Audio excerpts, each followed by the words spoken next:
Estamos de volta com o nosso, agora sim, Visão Masculina. Bom, muitas vezes nós precisamos fazer escolhas que podem mudar totalmente o rumo das nossas vidas. E isso é mais comum do que você pode imaginar. Bonitinha, você já se viu tendo que optar entre o seu atual relacionamento e outro que de repente surgiu do nada? Você, bonitão, já ficou roendo as unhas por ter que tomar aquela decisão difícil? Com certeza já, né? Por favor. Mas há também aqueles que gostam de arriscar e levar a vida numa boa, como se as dúvidas não existissem. Então, para falar e discutir um pouco sobre o tema, Vivendo entre Dois Amores, dois profissionais de primeira grandeza. Uma referência da dramaturgia, que é o ator Marcelo Airoldi. Obrigado, Marcelo, mais uma vez. Eu que agradeço, um prazer estar aqui. Obrigado, querido. E este campeão da arte fotográfica do nosso país, que é o Ângelo Pastorello. Obrigado, meu irmão, mais uma vez. Obrigado, eu que agradeço. Boa noite. Boa noite. Bom, tem tanta coisa aqui que você não faz ideia, olha. Mas antes eu quero conversar, Ângelo, você que fotografa as celebridades, né, circula no meio dessa gente toda famosa, enfim. Geralmente, esses relacionamentos, não vou nem falar, sei lá, da eventual profissão, né, que, por exemplo, a do Marcelo, ou a minha atividade aqui, mas os relacionamentos, na nossa atividade, parecem ser muito fugazes, né? Uma coisa que... Alguma vez você se tornou confidente de algum fotografado seu, de uma estrela dessa aí, não? Eu estava até conversando com o Marcelo lá nos bastidores. Geralmente, quando eu estou fotografando, independente de ser uma celebridade, alguém conhecido ou uma modelo, quando elas chegam no estúdio, elas vão direto para conversar com o produtor, com o stylist, com o maquiador. Então, essa turma acaba sendo, acho que, os confidentes. Tá. E eu apareço pouco nessa hora. Então, eu já ouvi papos entre eles, assim, mas eu nunca fui confidente. Até hoje não, né? Não fui, não. Bom, agora, Marcelo, nas novelas, essa coisa do triângulo, você interpretou um personagem, eu me lembro, casado, né? Mas que, em paralelo, mantinha um relacionamento extra.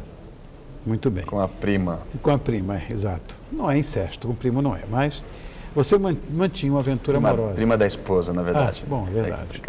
Você acredita que isso seja, na verdade, comum na vida real? Eu acredito que sim. E sabe por quê? Durante a novela, eu era muito abordado por homens na rua, ou, enfim, nos lugares que eu frequentava, e muitos deles diziam assim, eu já ouvi várias vezes assim, eu sou o Gustavão. Alguns abordavam a prima da mulher, alguns a própria prima.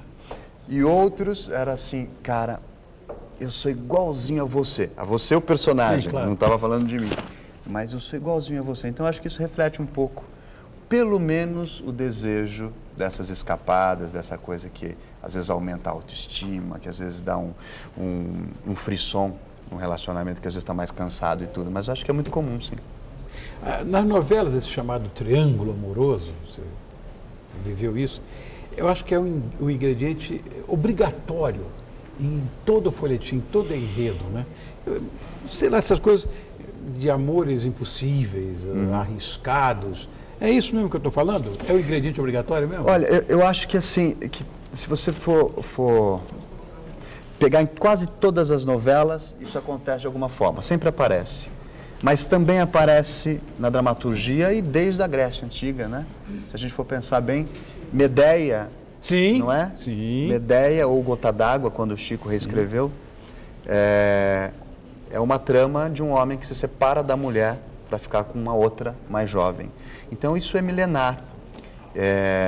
Isso não mudou até hoje, não só na dramaturgia, mas na vida das pessoas, né? É sempre um tema recorrente para se discutir. Na memória de DNA de nós humanos, né?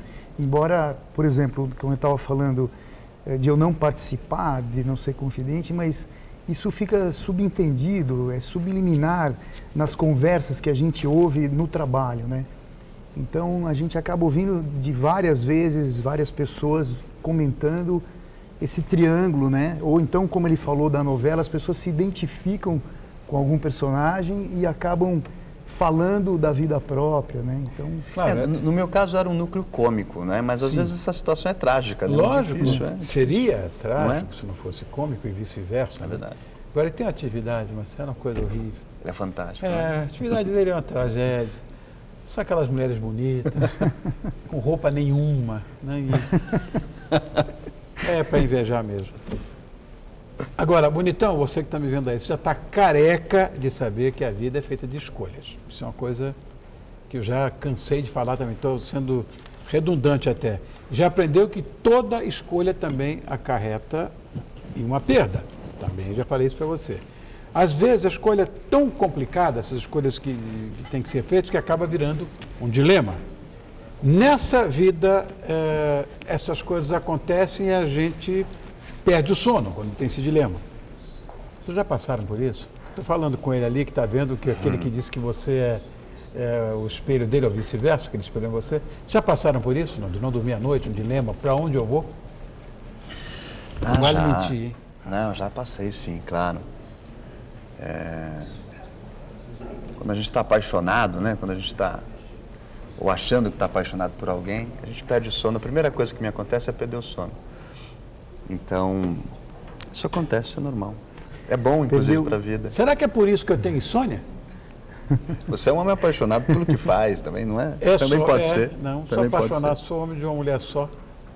E deve ser por isso. Perde o sono, perde a fome, fica ansioso. É por aí. Olha, até para... O Ângelo me conhece um pouco melhor e tudo. Eu sou uma pessoa extremamente emocional, né? Aliás, todos nós sabemos que uma escolha não depende só disso, da emoção. E fica complicado. Para mim, é um terror separar emoção da razão numa hora dessas. Talvez pela nossa atividade, os três aqui somos artistas. A gente tem emoção, a flor da pele o tempo inteiro, porque nós trabalhamos com isso. A nossa vida é trabalhar com emoção. Sem dúvida. Como é que a gente consegue? Me ensina aí, separar razão da emoção numa hora dessa. Eu acho que nem precisa separar. É só uma questão de coordenar, porque essa emoção vai fazer diferença no meu trabalho, no seu, no do Marcelo. Quer dizer, essa emoção, ela está ali. Ela está à flor da pele ali. Eu acho que isso faz diferença. Mesmo que essa emoção te desequilibre, ou não dormindo, ou não comendo, enfim. Eu acho que isso vai fazer parte do trabalho. Eu acho que é importante ela aparecer. Ela vai no limite. E você falou de escolha. Todas as escolhas, não só as emocionais, mas de trabalho, ou as duas conjuntas, implica numa renúncia. Sem dúvida. Né? Sempre. Sempre. Então, que é um terror. Essa escolha eu acho que vai ser, para o resto da vida, a gente vai ter dúvida, ou por ter feito, ou por não ter feito. Exatamente. Filósofo contemporâneo, Ângelo Pastorello, gostaria de lhe apresentar. O filósofo. Agora, eu queria falar, o personagem do Marcelo, né, você falou das mulheres, tal, de fotografar, mas o personagem do Marcelo, até comentei com ele, ele também teve a oportunidade, a sorte de trabalhar com 4 atrizes lindas, né? Eram lindas, né? A Letícia Spiller, a Camila Morgado, quem mais? Thaísa Carvalho e a Carol. Eram mulheres lindas. Quem pode, quem não pode, se parceiras maravilhosas de trabalho. Eu tinha uma sorte danada, né? Porque profissionalmente o jogo era maravilhoso. O Major Nelson. Major Nelson. Que vai lá. Isso foi ótimo. Ele falou que o Major Nelson ia na garrafa da Gini on Gênio, lembra? Entrava lá na Gini, mas não fazia nada, não conseguia. Eu ficava ali, era moleque, ficava esperando, ele entrava na garrafa e não acontecia. A gente ficava... Mas isso foi muito legal. O Maneco trabalhou brilhantemente. Isso, ficou a novela inteira com possibilidades, que a vida também é assim. E nada se concretizava na vida do Gustavo, que resolveu, no final, ficar com a mulher dele. Exatamente. E aí honrar a relação que ele tinha com a mulher, com a esposa. Eu acho que é por aí mesmo, né? Isso foi bom, isso foi bom. Essa é para você, bonitão, para você, presta atenção. Sabe quando a sua bonitinha pede uma opinião para você? Aí você dá um conselho, uma opinião, sei lá. Mas ela aí vem de novo e pergunta a mesma coisa para você. Na verdade, eu acho que às vezes não há conselho que funcione porque a pessoa já tem a resposta e não quer ouvir. Ou quer ouvir. tem aquela resposta, quer ouvir a mesma coisa. Se você não falar exatamente aquilo que ela quer, então por que ela continua perguntando? Isso é muito comum, né? Vocês já tiveram? Isso é muito maluco, porque às vezes a gente faz isso também, né? Mas eu acho que tem uma relação de você perguntar para a pessoa para se ouvir um pouco também, e aí bate na outra pessoa que dá a opinião dela, fica horas falando, e na verdade você não está nem ouvindo mesmo, você quer saber, você já sabe a resposta, ou você já acha que sabe a resposta. Mulher tem muito disso, né? Assim, de falar uma coisa e não te ouvir, pede pro conselho mesmo, você fala, mas por que você não está me ouvindo? Por que você está me perguntando? É muito maluco isso. É como se fosse reincidente, né? Exatamente. E não anda, é um assunto que não anda, né? Não anda. E às vezes a pessoa acho que precisa da confirmação daquilo. Né? Exatamente. Quer dizer, ela já sabe, mas ela precisa da confirmação. Essa também é para você, bonitão, que está vendo a gente agora. Preste atenção, já cansou de ouvir isso, é um clichêzão. Não sei se caso ou se compro uma bicicleta. Eu cansei de ouvir isso, ok. Você teve no maior dilema e ficou com insônia, acordou, conseguiu decidir. Pronto. Mas e quando você escolheu errado? Quando você comprou a bicicleta ou quando você casou? Ou seja, você trocou a sua bonitinha por um rabo de saia daquele de 5ª categoria. Isso acontece muito. Esse tipo de história acontece, já fiz. Bom, se arrepender nessa história não é muito pior do que ficar séculos na indecisão ou não? Eu acho que aí tem um pouco a ver com a banalização do que é casamento, um pouco, eu acho. Porque às vezes a gente troca um casamento, digo a gente, né? Mas troca um casamento por uma bicicleta mesmo, né? Porque talvez não saiba a diferença do que é casar ou comprar uma bicicleta. E aí nesse estado de paixão, às vezes por um rabo de saia de 5ª categoria, eu adorei. Vou explicar por quê, porque isso aconteceu comigo. Troca na paixão mesmo. Isso aconteceu comigo. Não troquei ninguém, entendeu? Mas estava vivendo uma situação de solteirice e tal. De repente, no 5ª é um elogio. Diria de milésima categoria, uma coisa foi pior ainda. Me arrebentei todo. Essas escolhas, quer dizer, mesmo que você não troque, né, sua bonitinha por outra, são muito complexas. Você não sabe o que é, o que te espera. Não, é verdade. Mas eu acho que quando você está na dúvida, vou usar a metáfora da bicicleta, mas você está na dúvida entre casar e outra coisa. Então a dúvida já está te respondendo. Não case. Perfeitamente. Sabe aquela placa? É por aí. Na dúvida não ultrapasse, que tem na estrada. Mas essa história não foi nem de casamento comigo, mas foi de um relacionamento e tal, namorada séria, tudo meu. Mas aí você chegou a trocar. Não, eu troquei depois de descobrir o que era. Meu Deus, é que eu estou enfiado.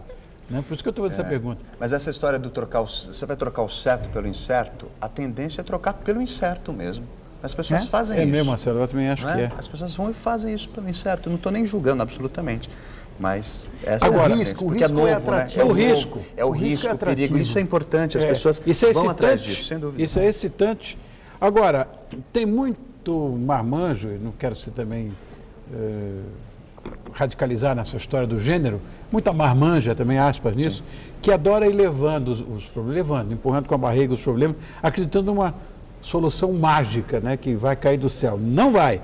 E se você for, de repente, surpreendido pela outra parte do tipo assim, você está sendo traído. Essa coisa, eu acho que, eu não sei se perder com sinceridade vale a pena ou se arriscar sem ser sincero é que vale. Eu acho que aí entra um ingrediente para a relação, que é o seguinte, essa história de discutir a relação. Você, pelo amor de Deus, nem fale uma coisa dessa, Marcelo. Isso é apenas uma metáfora, isso é um problema semântico. Quando a mulher vai chegar para você, vamos discutir a relação, ouça-se, vamos brigar. Mas sabe o que eu acho? Eu acho que a gente precisa discutir mais a relação. Eu acho que às vezes a gente... Talvez, muitas vezes, elas não querem brigar com a gente, muitas vezes. E a gente precisa... Eu acho que o homem fala muito menos, expõe muito menos, às vezes, os problemas. E é claro que a mulher fala demais, às vezes você não aguenta, às vezes ouvir, claro, isso é normal.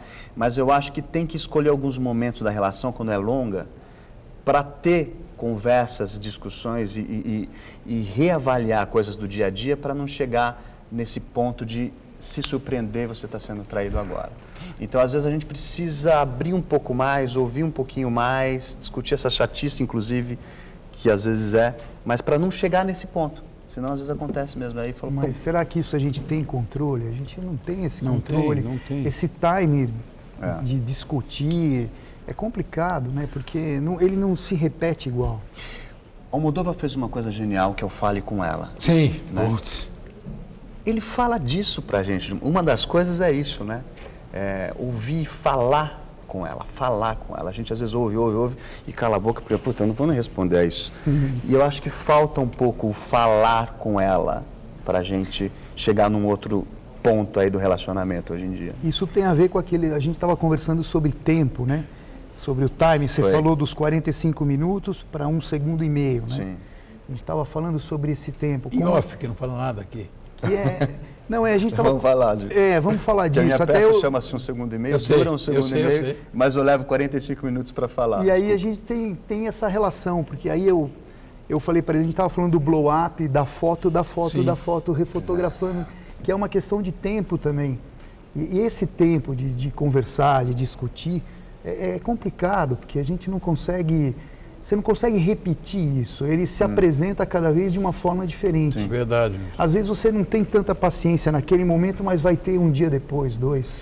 Uma outra coisa que me vem à cabeça agora, daquilo que você falou agora há pouco. Eu, particularmente, acho um absurdo, eu não conseguiria ter, nunca consegui, ter 2 relacionamentos simultâneos. É muito complicado, em paralelo, né? Sim. Agora, porque você está se emprestando, não está se dando. Para mim, essa visão. A gente ou se dá ou se empresta.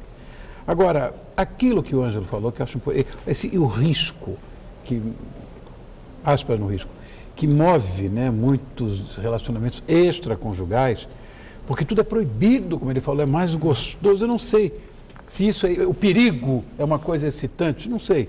Vocês acreditam que essa sensação de perigo é que alimenta esse tipo de relação, de vida dupla? Eu não sei se... É difícil responder... Eu nunca passei por isso, assim, de vida dupla, ou então da bigamia, né? Do cara estar simultaneamente tendo um relacionamento com 2 mulheres simultâneo, né? Não que, como você falou, eu optei e foi para a 1000ª categoria, mas você optou, mesmo que se arrependendo. Eu acho que o perigo é excitante, sim, a novidade é excitante e a gente está o tempo todo se recriando, então volta a história da renúncia. Quer dizer, para você investir numa história, alguma coisa você tem que renunciar, né? Eu concordo com você. Eu acho que o perigo excita, assim, e aí para algumas pessoas é na relação com outra mulher ou com outro homem, né? Então... Vamos tentar amenizar essa história. E quando a terceira parte da relação é um time de futebol? Tem escolha? Tá falando ontem. Aí não tem escolha, campeão. Nós somos 2 palmeirenses aqui, estamos sofrendo por isso hoje. Pelo amor de Deus, que ressaca emocional. E o pior é isso, o pior é quando a tua namorada é o time oposto, que jogou com o teu ontem. E fica tirando sarro da sua cara, né? Aí é jogo duro. É um problema. Aí tem que discutir a relação, né? Olha que coisa bonita, olha, parabéns. Se vier 10% bom, como está a cara aqui, vai ficar melhor ainda, hein? Meu Deus do céu, 10% vai ficar muito bom. Olha a delicadeza, você já viu isso aqui? Carol, olha essa delicadeza aqui, Carol. Olha que coisa mais bonita que a Letícia fez. Olha que coisa bonita. Obrigado. Gente, um detalhe, isso é carinho, viu? Obrigado, Letícia, eu não tinha visto, que coisa... Isso dá um trabalho danado fazer, tá ali, muito bem. Criançada, vamos à luta aqui, não? Porque, olha, todo mundo já passou por uma situação dessa. Bonitinho, agora para você. Que é o seguinte, fulano é tão bonito, eu cansei de ouvir isso, mas o ciclano é tão inteligente. Tem essas histórias que você mesma fica falando para você. Não sei o que fazer, acho que amo os 2. Será que o coração de uma bonitinha dessa, dividido, ela fica sem saber, claro, para onde ir? Será que é possível você amar 2 pessoas ao mesmo tempo ou é conversa fiada? Isso é difícil. Acho que dá para levar 2 paixões aí em paralelo. Acho que a gente se apaixona por pessoas bonitas, por gente inteligente. Às vezes o que é que te fascina no outro, né? Exatamente. Não dá para saber. Às vezes a pessoa é muito feia, às vezes a pessoa é... Ué, não tem casos... Você lembra aquela mulher que se apaixonou pelo maníaco do parque? Como é que pode? Como é que a gente explica isso? Mas acontece, então é difícil achar essa dosagem aí, né? É difícil julgar isso, eu acho muito difícil. Eu acho que a gente, sem ser hipócrita, a gente consegue sim, não sei se a palavra é paixão, mas ter tipos de amor diferente ou coisas diferentes em cada pessoa. Pode ser. Eu vou fazer uma confissão aqui, eu já sonhei um mix de mulher. De uma parte de cada uma, em todos esses sentidos, sem... Ele lidando com imagem, pode montar uma dessa na fotografia. Que coisa boa. Não, mas eu não usei o Photoshop para fazer esse mix. Eu tô falando um mix assim, como imagem, de personalidade, de físico, de cor, de jeito. É como se cada uma fosse suprir uma parte naquele momento. Mas eu não sei te dizer se eu amaria as três ao mesmo tempo. Mas olha, como artista, né, como fotógrafo, dá para buscar esse ideal, não é? Na essa vida fantasia real, é importante. esse ideal é impossível, né? Eu acho que essa fantasia é importante, porque depois a gente... Perfeito, é lindo. Você canaliza isso para a pessoa que está com você. Eu sou da opinião, quando a gente tem um problema, ele é minimizado, ele fica muito menor quando a gente divide com alguém. Mas será que conselho é bom mesmo? Porque se fosse bom, né, se vendia. Vocês costumam pedir conselho? Tem gente que só toma atitude quando lê no horóscopo, aquela coisa de cada dia. Deus me livre, aquela coisa. Não sai de casa hoje, vai cair um raio na sua cabeça, essas bobagens. Vocês são de pedir conselho? Ou de dar? Bom, eu não, eu sou até um pouco cético. Às vezes tenho uma curiosidade, mas eu gosto de conversar. Então depende, eu acho bacana conversar, porque você às vezes quando você está muito envolvido numa história, você tem uma única visão. E essa visão passional, emocional, ela vem à tona. Então às vezes uma pessoa que te conhece, ou que está tendo uma visão de fora, se souber conversar, eu acho que ela pode até ajudar a gente a... Olha, o pior é aquela pessoa que pede o conselho, segue o conselho que você deu, só que alguma coisa sai errada e ela põe a culpa em você. Vai te acusar depois. Por ter aconselhado. Eu já paguei o pato inúmeras vezes. Já estão no limite, você está... Aquela moça faz assim. Você vê que está tão no limite, já está? Bom, então, nada mais me resta fazer senão agradecer a presença de você, e do Mário. Bom, lembrando, gostaram? Muito. Desse combinado? Maravilhoso. Isso aqui ficou muito interessante também. Além de bonito, é bom, E a gente está Bom, bonito. aqui. Parabéns pelo cenário novo, né? Aliás, essas rolhas são vinhos que foram tomados aqui, não? Não, mas... Podia ser, não? Todas as rolhas que eu tenho guardadas, e são milhares, eu já tomei. Olha São só, indivíduos que eu já tomei. delícia. Muito bem. Mário Tucilo assina a cozinha do restaurante São Paulo, Tóquio, que fica na rua Borges Lagoa, 1172, na Vila Clementino, São Paulo. Obrigado, Mário, mais uma vez. Marcelo está no ar com Divã, na Globo. E vai estar em cartaz em maio, no Sesc Ipiranga, com a peça 1 segundo e meio. Isso eu tenho que ver. Por favor. Todos os sábados de maio, às 7h30 da noite, às 19h30. Sesc Ipiranga, como você bem sabe, fica na rua Bom Pastor, 822, lá no Ipiranga mesmo. Obrigado, querido, por sua presença. Eu que agradeço mais uma vez. Imagina. Muito prazeroso sempre. Obrigado. A gente vai comer, vai acabar o programa, a gente continua comendo. E o Ângelo Pastorello, que está com um projeto sobre a cidade de São Paulo, onde fotografa as pessoas que passam pelo Marco Zero, que é ali a Catedral da Sé, a Praça da Sé. É um projeto para resgatar o fotógrafo Lambi Lambi. Então, bonito. Escolhi a Praça da Sé com o Marco Zero, onde passa muita gente. Eu vou ter uma diversidade de etnia brasileira e esse é o projeto. Então, resgatar as fotografias do Lambi Lambi. Obrigado mais uma vez. Enquanto vão subindo os créditos, com toda certeza vai acontecer isso já se começaram. Eu quero mandar um beijo para você, bonitinha, para você também, bonitão, agradecendo e dizendo aqui o Marcelo, o Ângelo, o Mário, eu, todos nós aqui amamos você. Ó, o nosso encontro amanhã aqui, hein? 10h15, estou te esperando. Um beijo. Love will save the day. Harold, what your mother said.